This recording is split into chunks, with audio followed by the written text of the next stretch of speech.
भूत होते हैं या नहीं, इस पे बहस तो बहुत होती है, पर सच झूठ का फैसला अब मैं आप पर छोड़ती हूँ। तो स्वागत है आपका घोस्ट स्टोरीज इन हिंदी में, जहाँ मैं हूँ आपकी होस्ट विदिशा। और अब से हर हफ्ते शुक्रवार को आप मुझे सुन पाएंगे एक्सक्लूसिवली ऑन स्पॉटिफाई। आज ही घोस्ट स्टोरीज इन हिंदी को स्पॉटिफाई पे फॉलो करें और बेल आइकन को दबाना ना भूलें, जिससे मेरी हर कहानी आप सुन सकेंगे सबसे पहले। मोहब्बत की थी मैंने, कोई गुनाह तो नहीं, यूं ही तुम पे मरना मेरी खता तो नहीं। जालिम थी ये दुनिया जो माना ही नहीं, तुम बिन मेरा जीना अब गवारा भी नहीं। इश्क, प्यार, मोहब्बत, ऐसे अनगिनत नाम है इस दिल लगी का जनाब। मैं जानती हूँ आप में से कई लोगों ने इस आशिकी में हदें पार की होगी, इसलिए आप ही की जुबानी आज मैं आपका किस्सा सुनना पसंद करूंगी। तो स्वागत है आपका मेरे शो लव शव विद नेहल, यानी कि मैं आपकी होस्ट। अगले 1 घंटे तक मैं रहूंगी आपके साथ, सुनूंगी आपके दिल का हाल, किस्से कमाल और कारनामे बेमिसाल। बेझिझक कॉल करिए, ईमेल भेजिए और इस रात में राज़े मोहब्बत बयां कीजिए। आज से नेहल का 88.8 लाइव एफएम पे पहला शो टेलीकास्ट हो रहा था। नेहल की आवाज़ कुछ यूं पसंद आया करती थी सबको कि उसे ऐसे ही काम के सुझाव दिया जाता था। इसलिए जब उसने ग्रेजुएशन कंप्लीट की तो रेडियो जॉकी बनने का ख्वाब पूरा करने का सोचा। 2 साल का ट्रेनिंग कंप्लीट करके आज वो फाइनली अपना मुकाम हासिल कर रही थी। हालांकि नेहल को प्यार के नाम से चिढ़ थी, उसे कोई दिलचस्पी ही नहीं थी इस टॉपिक पे।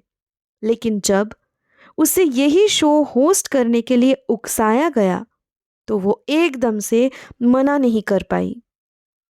उसने एक शर्त रखी कि अगर 1 हफ्ते तक इस शो से चैनल का कोई नुकसान होता है तो वो आगे ये शो होस्ट नहीं करेगी। जैसा नेहल का कहना हुआ था वैसा ही माना गया।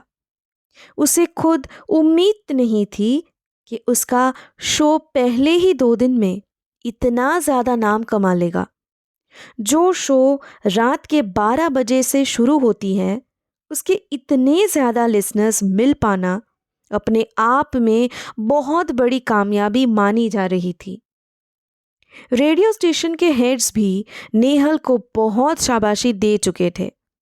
उनके कहने पर नेहल को अब इस शो को 1 घंटे की जगह 2 घंटे तक टेलीकास्ट करना था। इस बात से उसके लैंडलेडी ने उसे काफी बुरा भला कहा। उनका इतनी देर तक किसी लड़की का बाहर रहना नामंजूर था, पर नेहल ने उन्हें समझा बुझाकर मनवा लिया। उनको वो मीठी मासी कहा करती थी और वो भी नेहल को बहुत स्नेह करती थी। पेइंग गेस्ट होने के बावजूद अपनी बेटी की तरह उसका ख्याल रखा करती थी मीठी मासी। कुछ दिनों बाद की बात है। नेहल अब लव शव रेडियो स्टेशन की जानी मानी हस्ती बन चुकी थी। उस रात नेहल थोड़ी दुविधा में थी। उसके सामने खड़े हुए सिक्योरिटी गार्ड चाचा हाथ जोड़कर बोले, बिटिया, तुम्हारे अलावा किसी से इस बात की मंजूरी मिलना नामुमकिन था, इसलिए मैंने बाकियों से कुछ भी नहीं पूछा। बड़े साहब लोग मेरी मजबूरी क्या ही समझते। मेरी तुमसे विनती है, बस 40 से 45 मिनट ही लगेंगे मुझे। बस यूं जाऊंगा और आऊंगा।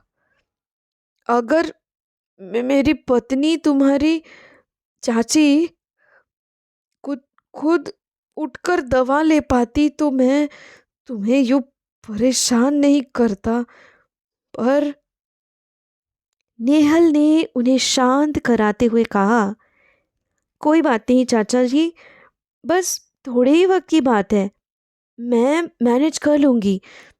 पर आप ध्यान से ही आइएगा, हड़बड़ी करने की ज़रूरत नहीं है। मैं आपके आने तक शो में ही रहूँगी, इसलिए इतना मत सोचिएगा। जीती रहो बिटिया, कोई भी परेशानी हो तो तुम फौरन मुझे एक फ़ोन कर देना। मैं जल्द से जल्द लौटने की कोशिश कर लूँगा। इतना कहकर धीरे धीरे बूढ़े सिक्योरिटी गार्ड वहां से चले जाते हैं। नेहल को अब शो टेलीकास्ट करना था, इसलिए वो उसकी तैयारी में जुट गई थी। आज भी ढेर सारे कॉल्स और ईमेल्स पढ़ के उसका डिस्कशन तो कभी सॉल्यूशन बता रही थी नेहल। बस शो के आखिरी मिनट बचे हुए थे। नेहल ने तभी कहा, तो जैसा कि आप सब जानते हैं, मेरे जाने का वक्त हो गया है। तो अब देखते हैं आज का आखिरी कॉलर क्या कहना चाहते हैं। हेलो हेलो, मैं हूं आरजे नेहल और आप मुझे सुन रहे हैं 88.8 लाइव एफएम पे। आज लव शब्द विद नेहल शो में आपके प्यार के इंतहा का कौन सा किस्सा सुनाना पसंद करेंगे आप? हेलो हेलो, क्या आप मुझे सुन पा रहे हैं? हेलो, लगता है कॉल कट गया है दोस्तों। तो मेरा नाम है पंकज जी। हेलो हेलो पंकज जी, स्वागत है आपका। तो कहिए, कौन सा किस्सा बयां करना चाहेंगे आप? मैं रिद्धि से बहुत प्यार करता हूं, पर उसको अब मुझसे कोई मतलब नहीं है। मैं उसके बिना अधूरा हूं। इस शो के जरिए मैं उसे आखिरी बार बताना चाहता हूं कि तुम्हारी यादें मुझे तुम्हें भूलने नहीं दे रही है। बहुत कोशिश की मैंने, लेकिन अब बस मेरे दिमाग से तुम्हें निकालने का एक ही रास्ता बचा हुआ है, वही करने जा रहा हूं। कुछ ही देर में तुम्हारे दिए हुए सारे सितम का खात्मा होने वाला है। मेरे मरने पर तू मुझे याद करके 2 बूंद आंसू बहा देना, बस वही काफी है मेरे लिए। I love you Riddhi, I love you. Nehal के होठ जैसे सिल गए हो उस आदमी को सुनते हुए। एसी रूम में भी उसके माथे से पसीने छूट रहे थे। किसी तरह अपने आप को संभालते हुए उसने कहा, देखिए पंकज जी, मैं आपका दर्द समझ सकती हूँ, पर मौत हर चीज़ का सल्यूशन नहीं होता है। ज़रूरी तो नहीं कि आपका प्यार से विश्वास ही उठ जाए। हो भी सकता है कि ज़िंदगी के सफ़र में आपके लिए कोई इससे भी सुहाना हम सफ़र मिल जाए। उम्मीद पे दुनिया कायम है। बल्कि मैं तो आपको ये कहूँगी कि आप अपने किसी हॉबी पे फोकस कीजिए, उससे आपका मन भी बहल जाएगा। पंकज ने कॉल की दूसरी तरफ से इस बार कुछ तेज आवाज में बोला, आपको मेरी बातें कोई मजाक लग रही है क्या? मैं यहां आपसे अपना दर्द बांटने आया हूं और आप आप है कि मुझे जीवन जीने का पाठ पढ़ा रही है। मेरा मरना अब तय है। बस इस शो से अपने महबूबा को आखिरी वक्त में अलविदा कहना चाहता था। रिद्धि, तुम हो तो जहान है, तुम नहीं तो मैं भी नहीं।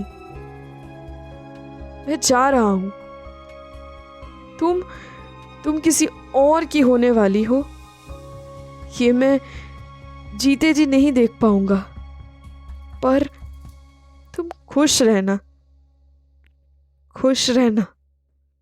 नेहल को कुछ भी समझ नहीं आ रहा था वो कैसे पंकज को मरने से रोके।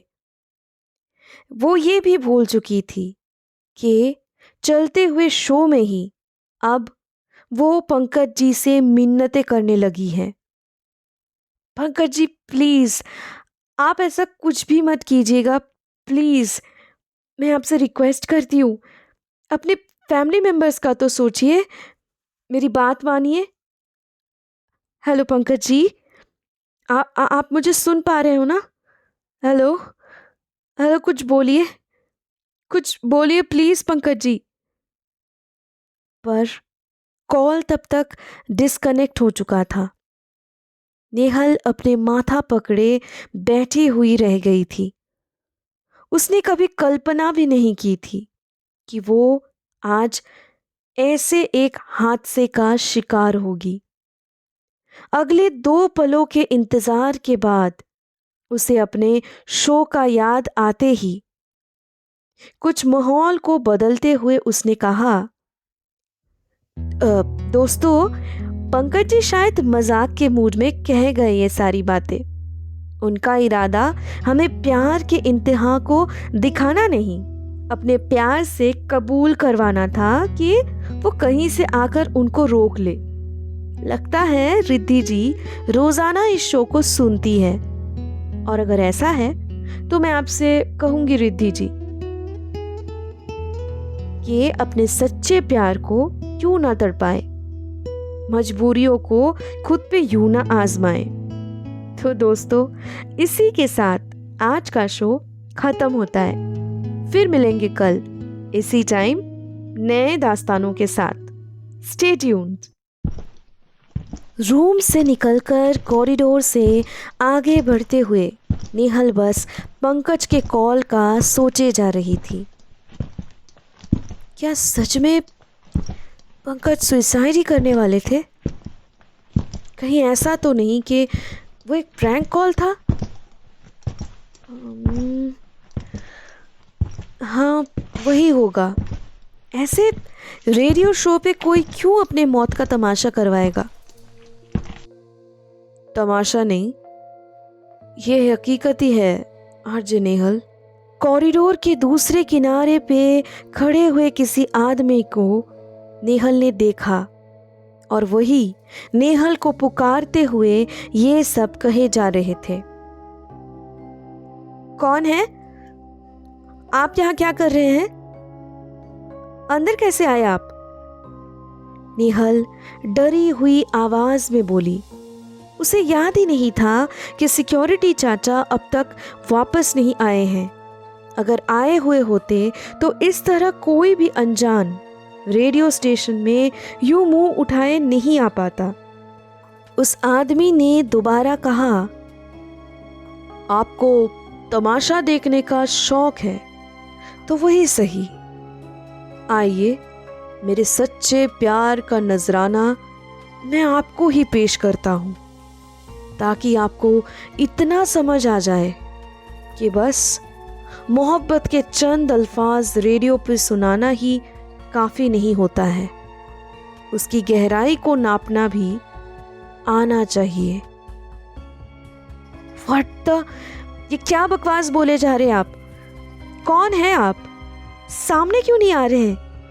क्यों अंधेरे में क्यों खड़े हैं? क्या चाहिए यहां आपको? मैं पंकज हूं। मेरी आवाज इतने से वक्त में कैसे भूल गई आप? चलिए, अब आवाज के साथ मेरा दर्शन भी कर लीजिए। उस आदमी का ये कहना होते ही कॉरिडोर के दूसरे तरफ कुछ लाइट्स अपने आप ऑन हो जाते हैं। वाकई में वहाँ पे एक करीब 27-28 का 6 फीट का लड़का खड़ा हुआ दिख रहा था। नेहल के कदम अपने आप उसकी तरफ आगे बढ़ते जा रही थी। उस लड़के के चेहरे पे अजीब सी उदासी छाई हुई थी। आंखों के नीचे काले गड्ढे बन चुके थे, मानो कि वो कई हफ्तों से सोया नहीं है। उसने इस बार मुस्कुराकर कहा, तो अब तैयार है ना? 3, 2, 1। इतना बोलकर उसने अचानक कुछ नोकीली चीज अपने गले के बीच बराबर खींच लिया। वहां से खून ही खून निकलता हुआ देख नेहल के मुंह से चीख निकल आती है, आह! अगले ही पल नेहल के आंखों के सामने अंधेरा सा छा गया और वो वहीं पर बेहोश होकर गिर पड़ी। घोस्ट स्टोरीज इन हिंदी को स्पॉटिफाई पे फॉलो करते वक्त बेल आइकन को दबाना ना भूलें, जिससे मेरी हर कहानी आप सुन सकेंगे सबसे पहले। अब से हफ्ते के हर शुक्रवार को मैं आपके लिए लाऊंगी ऐसी कहानियां जो आपके डर के परिभाषा को बदल के रख देगी।